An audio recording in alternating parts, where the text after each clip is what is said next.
Hello everyone! Ayan, kumusta po sa inyong lahat? So for today's video ay tara at samahan niyo po ako magluto nitong ating napakasarap na ginataang bilo-bilo. Ayan. So ang tawag po yata nito sa parting Bisaya ay binignit ba? Ayan. So pumunta nga po pala kami dito sa market ng Naga City para mamili nitong ating mga kakailanganin. So kailangan po natin dyan ng saging na saba, ng kamoteng ube, gabi, syempre gata ng niyog, sago.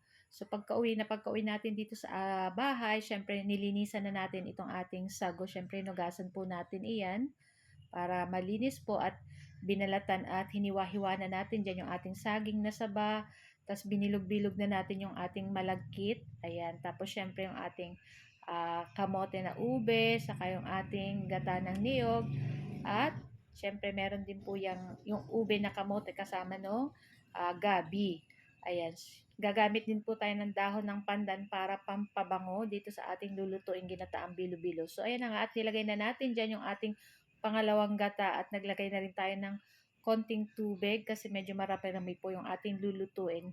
At nilagay na rin natin dyan yung dahon ng pandan at naglagay na rin tayo dyan ng salt para pambalance sa lasa nitong ating lulutuin. At pagkulo, pwede na nating ilagay dyan yung ating kamote na ube at yung ating gabi or yung San Fernando po sa Tagalog.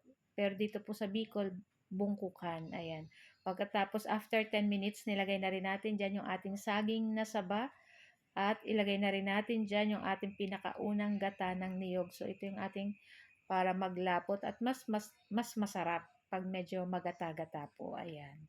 So, lulutuin lang natin yan ng mga ilang minuto kasi madali lang naman po maluto itong ating ano. At malambot na rin dyan yung ating kamoteng violet at yung ating bungkukan. At naglagay na rin po tayo dyan ng pulang asukal.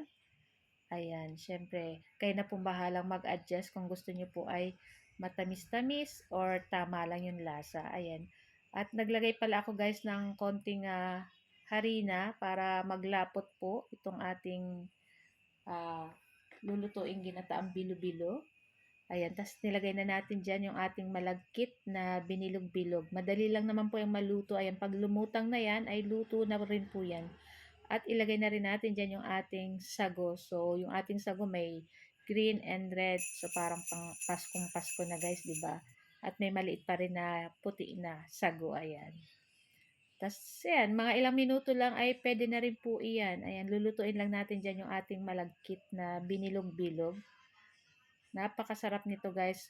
Kulang na lang guys ng langka. So wala po kaming nabilang langka. Pero okay lang at napakasarap naman na po nito. Ayan. At yung iba usually nilalagyan pa nila yan ng mais. Pero kami hindi na namin nilagay. So after ilang minuto ay ayan na nga. Syempre una tayong titikim dyan. Maglagay lang tayo sa ating mangkok.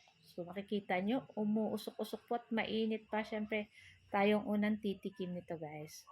Una, sago muna. Tapos yung ating ube na kamote. Sobrang sarap. Kaya lang, sobrang init pa pala. Ooh!